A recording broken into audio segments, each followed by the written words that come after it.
Hi everyone, this is Dr. Ashley Burkman. I wanted to put together an introductory video on the Wahls Protocol. I'm going to go into detail on what exactly the protocol is and how it can help support your diet and lifestyle to help you feel your best. So without further ado, we will go into the presentation. So the Wahls Protocol is a dietary regimen created by a physician, Dr. Terry Wahls, who is a clinical professor and neurologist internist at the University of Iowa. She combined a lot of the research from other dietary protocols, the paleo diet, a ketogenic diet, organic, clean eating, and put it together to combine that for people who have chronic conditions, specifically autoimmune conditions, that can really benefit from eating a very healthy diet and this specific way.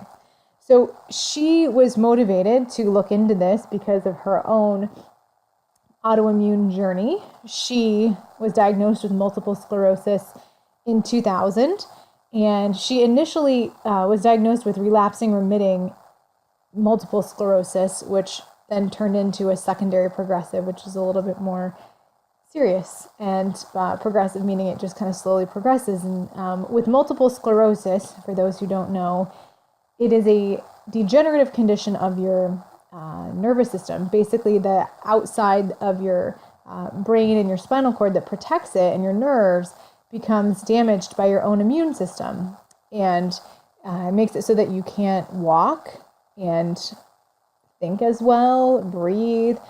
Obviously, very devastating illness. So anything we can do to help prevent and also reduce symptoms is imperative. Additionally, autoimmune conditions in general have that same premise where the immune system begins to beat up on the body in some capacity. So in multiple sclerosis, like I said, it's the brain and the spinal cord. In rheumatoid arthritis, it's our joints.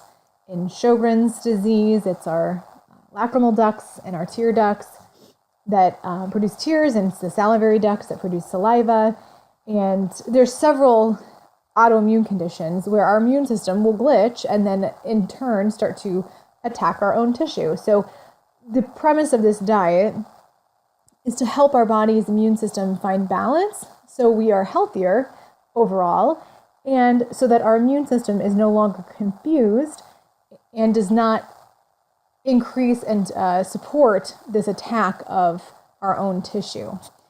So Dr. Terry Wahls had her multiple sclerosis diagnosed in 2000, was eventually diagnosed with a very severe type, and by fall of 2004, the fatigue and muscle weakening led her to have to be basically confined to a tilt-recline wheelchair, which obviously, for a professor, someone who's a mother at the time, who was doing grand rounds and teaching students, being in a tilt-recline wheelchair is not conducive to being able to do all of these things in life that she wanted to be able to pursue. By 2007, she was really spending most of her time in a zero-gravity chair lying down, so she was pretty much immobile, and at that time, she was at the age of 52 years old.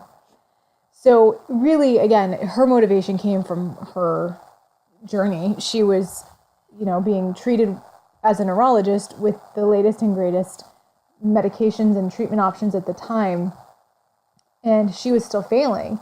So she had no choice but to look beyond what she was currently being given as a protocol. So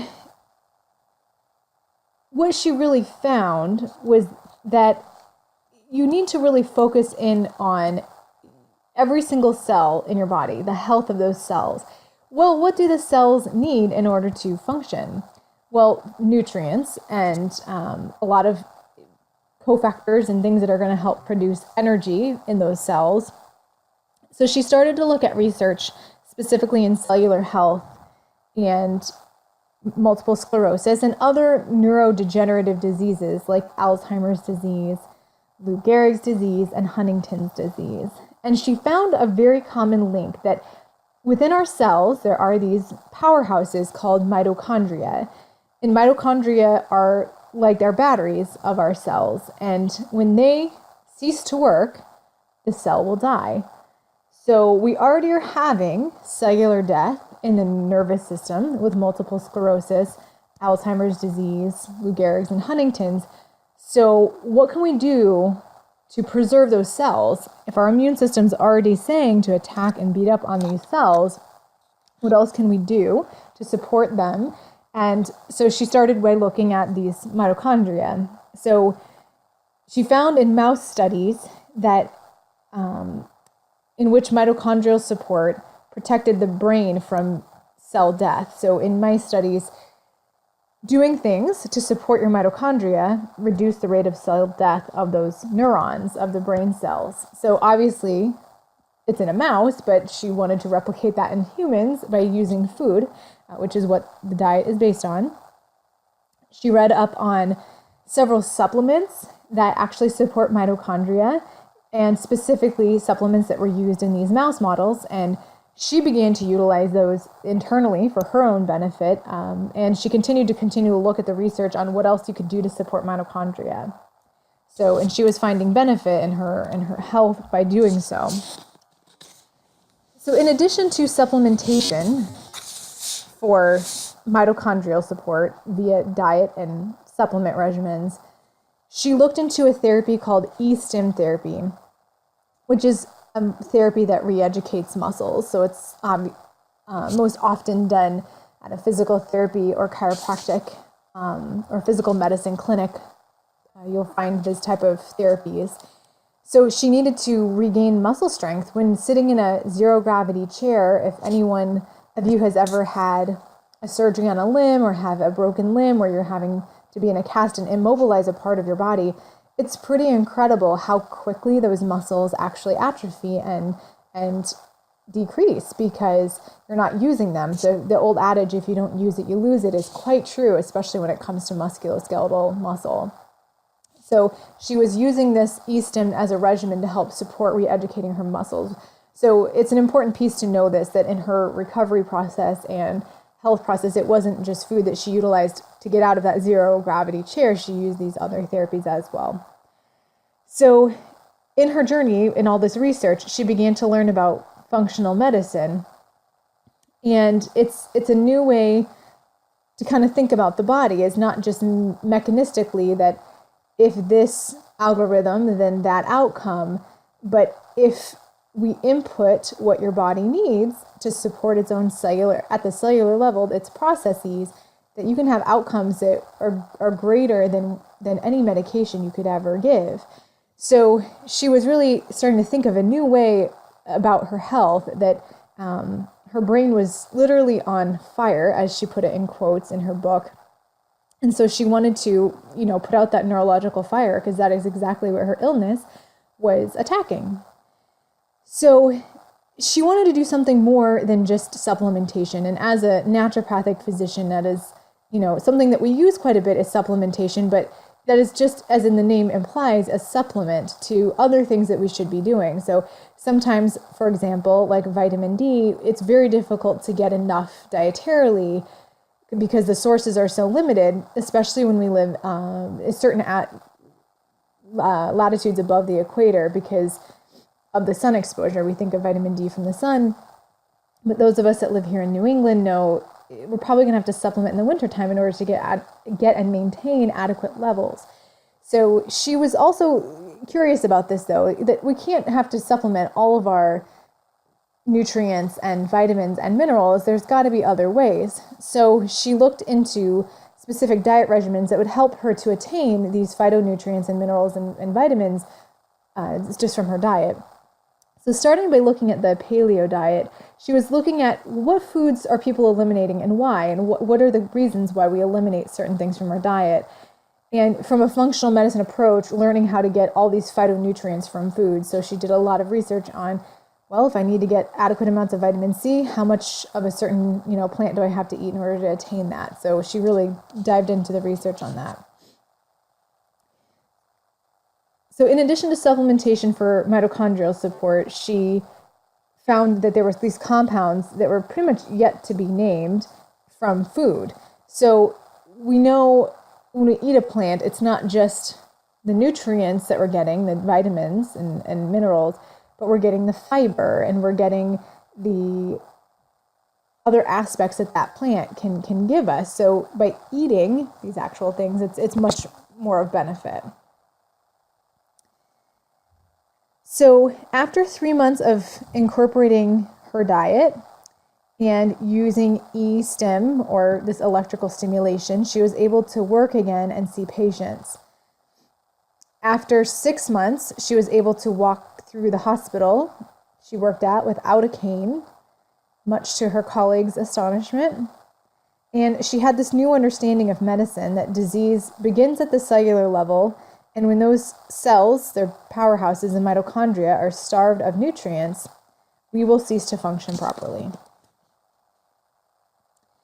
So the diet, which we will dive into more deeply here soon, really began her journey to share what she learned with the public and with other people suffering from chronic illness. So she began this long and complex, very expensive process to start a clinical trial to prove that her diet and lifestyle protocol was not just for her, but for everyone, especially those with illnesses that can be supported through mitochondrial optimization, which there really isn't anything that can't be supported through mitochondrial optimization. And we'll talk about specifics on that here soon. So she opened her trial for chronic illnesses and for patients who were interested in trying this food protocol. And so on October 6, 2010, she enrolled her first patient. And in 2011, she has a very popular TEDx talk called Minding Your Mitochondria. She also wrote a book entitled Minding Your Mitochondria as well, which is a very good read. I highly recommend it. It really can be into the details on how those mitochondria really support your overall health in your body when you think about it. She's published papers showing that her protocol can be implemented safely and that it can substantially improve fatigue levels. More papers coming on the effect of mood and gait and neurological status, and even MRI findings based on this diet. So how people feel and actually how their outcomes look on scans, all by focusing on the mitochondrial health. So what exactly are these mitochondria? Well, this depiction here on the side is a very, caricature picture of what a mitochondria looks like. They're these little, almost capsule-looking apparatuses in our cells that have this double membrane wiggly stuff in the middle. And that is where we generate our energy for every single cell in our body. So we are generating our own energy all the time, and depending on what we eat, how we feel, how stressed we are, if we're ill, will dictate how fast we make and regenerate this cellular energy, or whether we don't. So mitochondria are located in every single cell type and tissue in the human body, from your brain to your thyroid gland to your skeletal muscle. The parts of the cell that actually turn sugar and fats and proteins that we actually eat into forms of chemical energy that the body can use is what actually happens in those mitochondria. So trillions of mitochondria are distributed throughout your entire body with the sole purpose of generating ATP, or fuel, basically. So ATP is our body's energy, this cellular energy. Red blood cells are the only type of cells in the human body that actually don't contain mitochondria, as a fact. Mitochondria produce chemicals your body needs for other purposes to break down waste products so they're less harmful, and recycle some of these waste products to save energy. So they are very powerful. This is a very simplistic version of what these mitochondria actually do. Another very important role mitochondria play is that they have this ability to let the cell know when it's time to die, because that's a very important piece of cellular health, is to know when the cell is diseased or its life cycle is over, to have this programmed cell death or apoptosis ability. So when they don't die off when they're supposed to, when they're damaged or going rogue, they can start to divide other cells that are also ineffectual or damaged. And this is kind of how tumors can start to grow. And anti-cancer drugs have been targeted at mitochondrial programmed cell death to kind of capitalize on that ability to teach a cell to die when it's not healthy. So mitochondria require oxygen to produce energy. Just as a fire needs oxygen, it will die without it. Mitochondria need oxygen, and if they don't have oxygen, they stop working. So, for example, during a heart attack or stroke, the blood stops delivering oxygen to the heart and the brain. These are two organs that require a lot of energy to function, and without oxygen, the mitochondria will stop working. So that's why it's imperative that, giving CPR, you get there right away, and you're trying to circulate whatever blood is in their system to maintain those organ systems. The cells in the brain or heart can become damaged and even die with short amounts of lack of oxygen. So it's very scary, but that's really the biggest thing that we're trying to preserve are those mitochondria when you think about it. So some more facts on mitochondria. These mitochondria that we have evolved from ancient bacteria. You get your mitochondrial DNA from your mother only. When your cell needs more energy, mitochondria can reproduce by growing larger and then dividing. So same idea as when you exercise. If you're, lifting weights, you're going to grow more skeletal muscle tissue. You're doing curls, your biceps get bigger. Well, you're going to need more mitochondria to support those new muscles. So your mitochondria will increase in number when you're exercising. And in every cell in the body, red blood cells, as we had mentioned, and then they control the cell life cycle. So the Wahls Protocol as a protocol is not just this diet therapy, but it's also supporting your mitochondria and all the different facets of how mitochondria can be supported. So obviously oxygen is extremely important. So how can we improve oxygen flow in the body? Well, by exercising, by ceasing to smoke. If you can stop smoking, that's one way to immensely increase your mitochondrial health. And deep breathing exercises, so mindfulness practices. If we can increase our detoxification in our body by reducing the burden on the mitochondria, the less they have to do, the more we're going to preserve them. So the diet is one major way to do that, which we're going to discuss in detail. Avoiding sugar, which can be toxic to the cells. Hydrating adequately, plenty of water. Avoiding alcohol and other toxic substances, which are going to not only dehydrate the body, but add to the toxic burden. Sweating through exercise or sauna. So those are some great ways to detox.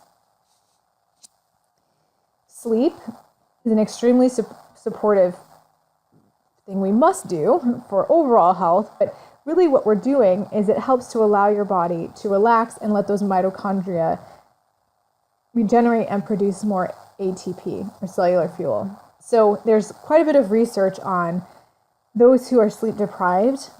It really postpones this sleep-induced surge of ATP that happens.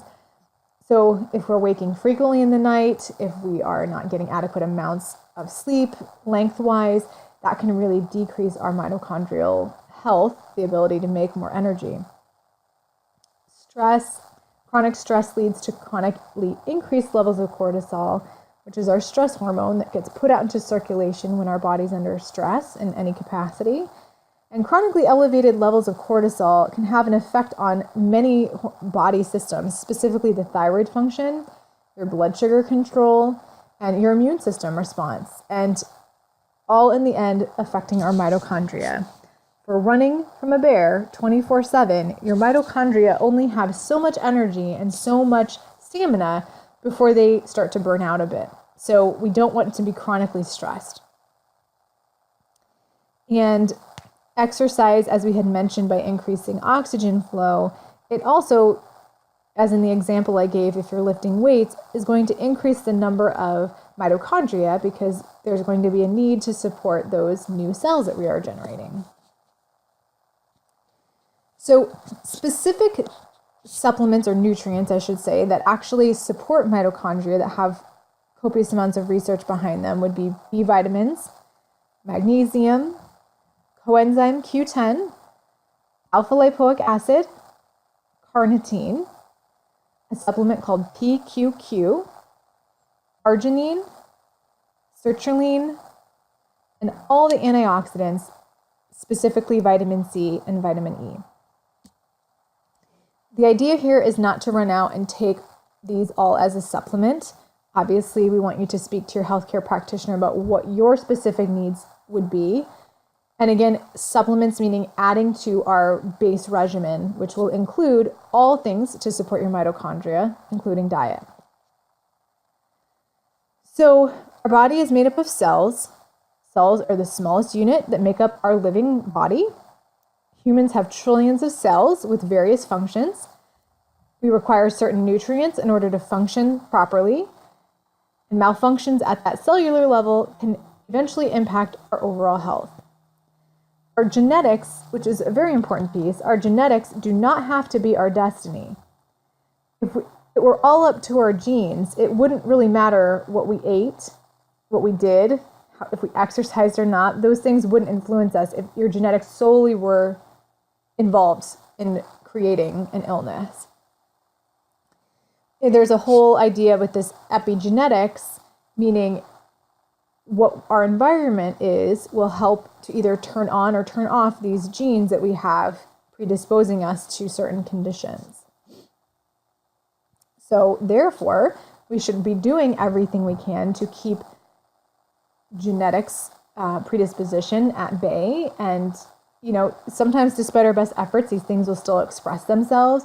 But the idea here is to have that expression be as mild as possible and manageable as possible.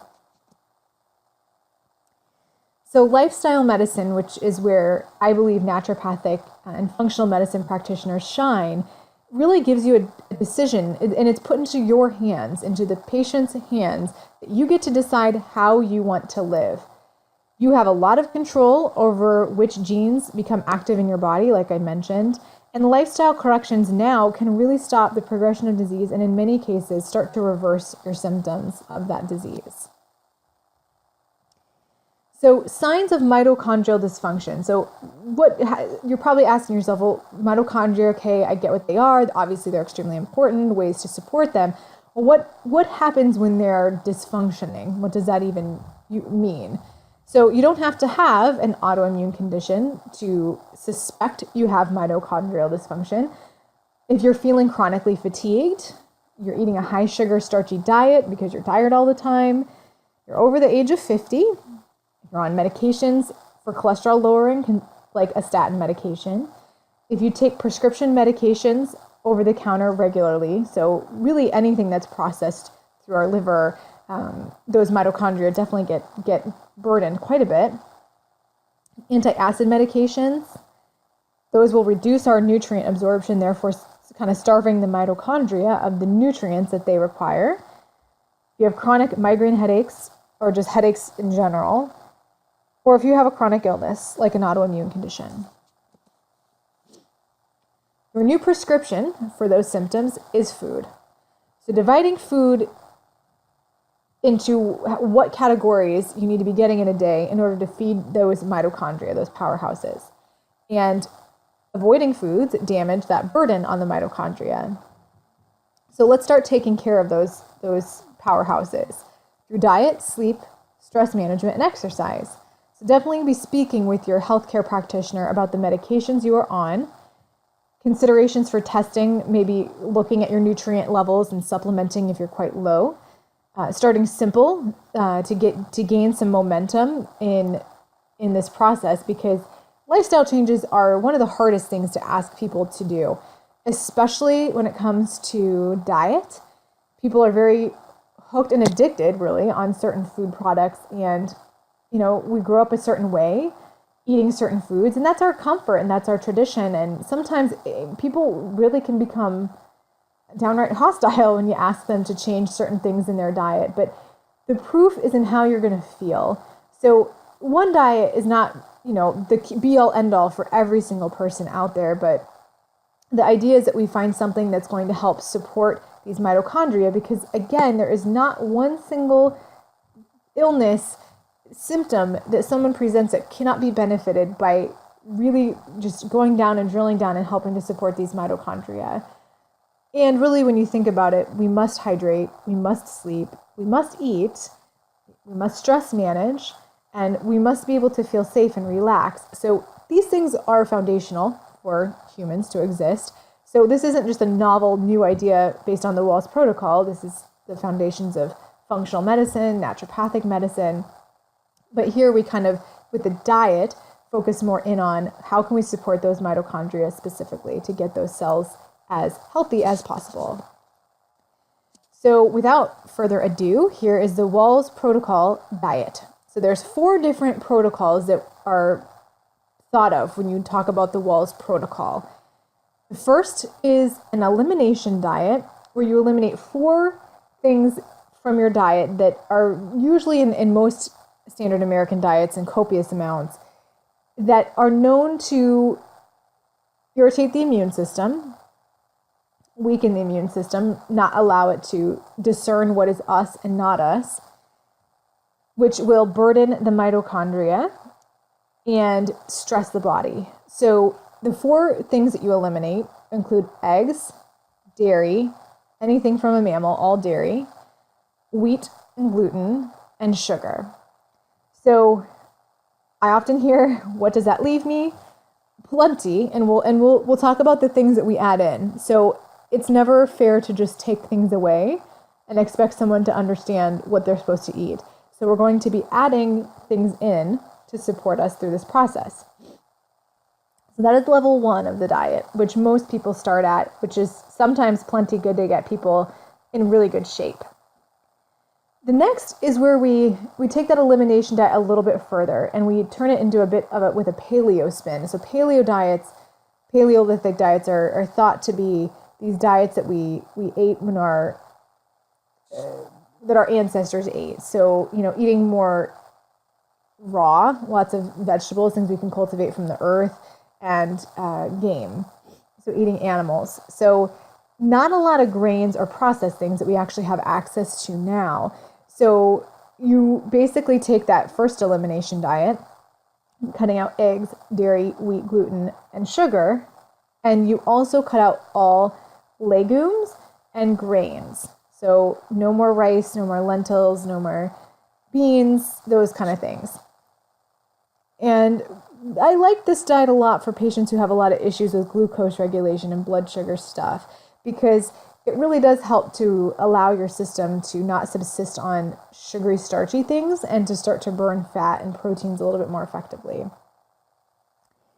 The third layers in to all of this a ketogenic diet. So ketogenic diets are diets where you're using a lot more fat to support your daily intake of foods to help your body to produce what is called ketones. And ketones are a fuel source for your brain, for your cells, and it helps your body to burn fat, your own body fat, versus burning the sugar and glucose that you just ate. So you're really cutting out quite a bit of even the starchier vegetables. So high fat, low carb, and in future lectures we will get way more into detail on this, but a bigger percentage of your diet will be from fats and some proteins, but we really cut the carbohydrate level way down. And lastly, this is rarely needed, but an extreme elimination diet, when all other things, your symptoms are still full bore and we're not getting anywhere, we really do an extreme elimination where we really dial it back to avoiding all potential allergenic foods. So cutting out nightshade vegetables, cutting out certain spices and additives and things in the foods that we just really need to be more meticulous about, so we can see if there's anything else that maybe could be triggering your immune system or contributing to your symptoms. So those are the 4 diet protocols on what we eliminate, basically. So what do we add in? So in the Wahls Protocol, it is foundational for all of the diets, sans the keto diet. Whenever you're really in ketosis, we cut back a bit on the starchy vegetables, but this is true for all the other diets. You're going to eat 9 cups of vegetables and allowable fruits per day. So we break this down into 3 different categories. So we give you 3 cups, and this is measured raw, of dark leafy greens. So So that can be spinach, kale, collard greens, pretty much anything but iceberg lettuce. 3 cups of all colorful vegetables or fruits, that second category there. So peppers, eggplant, squash, carrots, apples, anything along those lines. And this is again measured raw, so 3 cups roughly raw. And the third category that we don't think about too often is the sulfur-containing vegetables, which a lot of these have overlap between the color and the sulfur, but you want to make sure that you're getting adequate amounts of these sulfur vegetables because sulfur is a very helpful detoxifier of the body. So by eating adequate amounts of them, it helps to support those mitochondria. So cabbage, onions, garlic, cauliflower, broccoli, asparagus, Brussels sprouts. There's tons of vegetables that have really high sulfur contents, which are great for detox and obviously, and then again, supporting the mitochondria. Protein intake is about 9 to 21 ounces a day, depending on the size of the person and your activity levels. So we kind of dial that for you. And then half your body weight in ounces of water per day. So really, we want to flush the body with water. So by adding all of these in, which seems like a lot and can be a bit in the beginning, you're really going to be you'll be getting plenty of fiber, you're not going to feel hungry, and your blood sugar is going to be balanced in the day. And when we think about how we're going to create your plate every single day, breakfast, lunch, and dinner, how we're going to have to get vegetables or allowable fruits in every single time we eat. We're not going to be eating a plate of pasta, in butter sauce. Like that's not very nutrient dense and contains things that can be inflammatory. So what can we use instead if that's your MO? Well, maybe we'll use zucchini spiral pasta, adding in some, organic chicken breast and a very basic sauce and maybe some garlic and olive oil, and adding in other vegetables that we can throw in on the top, maybe some asparagus tips or things like that. So there's ways to build in these vegetables that don't seem like you have to just eat them raw and have piles of vegetables on the side. You can really incorporate them into some of your favorite dishes and go from there.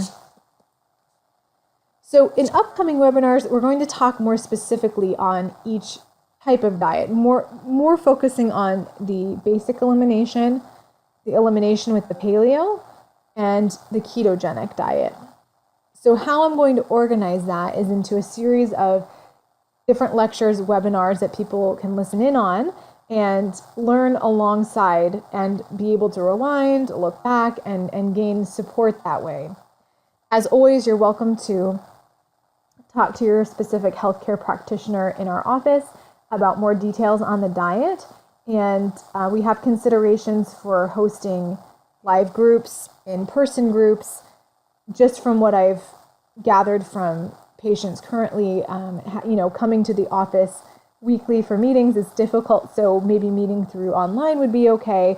So if you have suggestions on ways that would be easier for you to learn and utilize this protocol for your health benefit, I am all ears. Feel free to leave comments or email or contact our office to let me know how that would help to support you. And we'll kind of go into detail on all that. So thank you for listening in. This is my overview on the Wahls Protocol and what all it entails, more of this lifestyle approach and how we change our lifestyle to help support our health overall. And like I said, if you have questions or comments, please let me know. And I look forward to working with you in the future.